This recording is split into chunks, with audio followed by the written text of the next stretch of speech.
শিক্ষিত হয়েও চাকরির পেছনে না ছুটে স্বপ্নকে বাস্তবায়ন করেছেন সিরাজগঞ্জের কাজীপুর উপজেলার রোকন খন্দকার। লেখাপড়া শেষ করে আধুনিক কৃষক হিসেবে কুল চাষের পথে এগিয়ে গিয়ে নিজের পরিশ্রম ও অধ্যাবসায়ের মাধ্যমে স্বাবলম্বী হয়েছেন।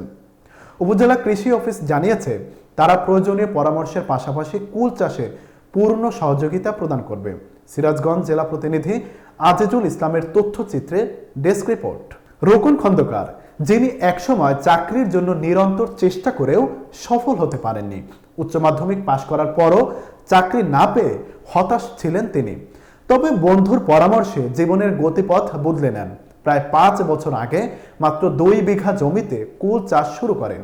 কঠোর পরিশ্রম এবং অধ্যাবসায়ের মাধ্যমে আজ তিনি হয়ে উঠেছেন এলাকার একজন সফল আধুনিক কুল চাষী।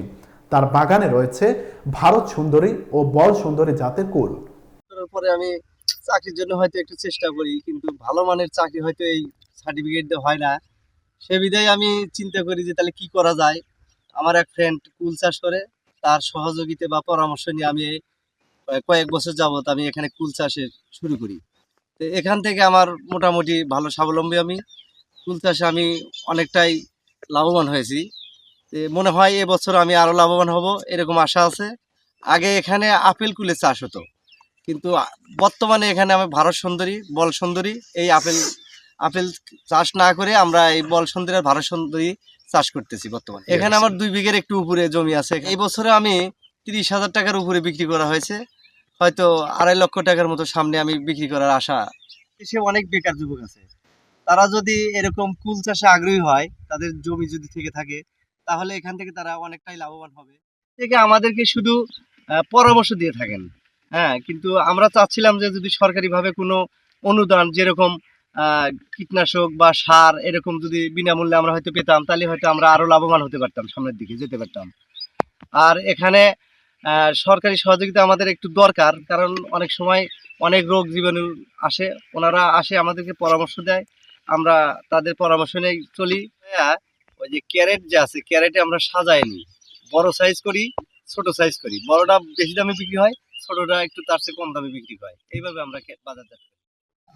বছরে একবার আব্বুর এগুলো আসে, তো এটা আসার আগে আগাছা দমনের জন্য একটা ওষুধ প্রয়োগ করা হয়। করার পরে যাতে বিভিন্ন কীটনাশক বা সার টার এগুলো প্রয়োগ করা হয়, তারপরে পানি দেওয়া হয়। পানি দেওয়ার পরে ফুল আসার পরে বিভিন্ন ওষুধপাতি স্প্রে করে গেছে, করার পরে বিভিন্নভাবে পরিচালনা করা হয় আর কি।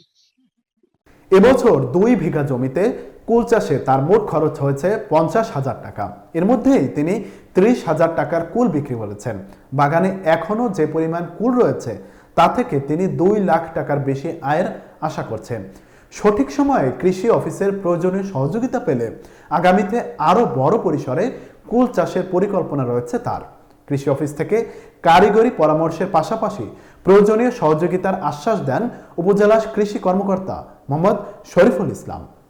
আমাদের কৃষক রোকনুজ্জামান, তিনি 2 বিঘা জমিতে কুল চাষ করেছেন। কুল চাষ আসলে ইদানিং কালে দেখা যাচ্ছে যে অনেক কৃষক কুল চাষে স্বাবলম্বী হচ্ছেন। তাই উদ্যোগকে আমি আশীর্বাদ জানাই, কারণ আমাদের এখন কৃষি বাণিজ্যিক কৃষিতে রূপান্তরিত হয়েছে। তিনি প্রতিদিন বা 5 দিন অন্তর অন্তর তিনি কিছু কুল আপনার যেখানে কুল বিক্রি হয় সেখানে পাঠানোর পরে সেই কুল বিক্রি করে তিনি লাভবান হচ্ছেন। তারপর 2 বিঘা জমিতে যে কুলের বাগান আছে, সেই বাগান থেকে তিনি একটা ভালো আর্নিং সোর্স হিসেবে কাজ করে তিনি দেখা যায় যে 3 থেকে 3.5 লক্ষ টাকা ইনকাম করে থাকেন। এবং এর পাশাপাশি তিনি এর মাঝখানে বাণিজ্যিক কৃষি হিসেবে সবজি চাষ করেন, যেমন করলা, লাউয়ের চাষ করে থাকেন।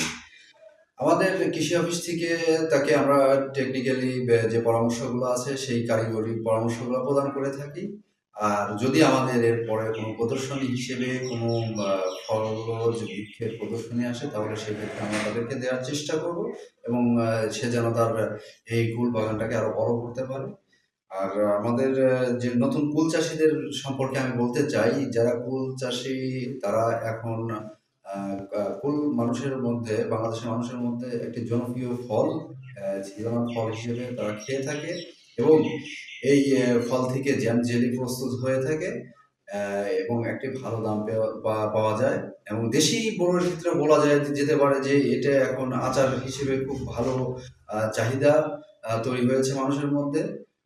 আমরা দেখছি যে ইদানিংকালে 100 থেকে 120 টাকা কেজি হারে আপনার দেশি বড়ুইও বিক্রি হয়। সেখানে এই কুলগুলো 180 টাকা কেজি বা 200 টাকা কেজি বিক্রি হয়। যদি বড় সুন্দরী জাতীয় কুল আমাদের একটু আগাম ভ্যারাইটি, লেট ভ্যারাইটি, এবং ভারত সুন্দরী কুল আমাদের আগাম ভ্যারাইটি। তো এই ভ্যারাইটি গুলা যদি কেউ মিশ্র চাষ করে তাহলে আগাম বাজারটাও ধরতে পারবে এবং একেবারে যে শেষের যে বাজারটা সেটাও ধরতে পারবে। অতএব এতে দেখা গেল যে কৃষকেরা বেশি লাভবান হতে পারে। রোকন খন্দকারের এই উদ্যোগ শুধু তার নিজেরই নয়, বরং এলাকার কৃষির অগ্রগতিতেও এক নতুন দিগন্ত উন্মোচন করছে।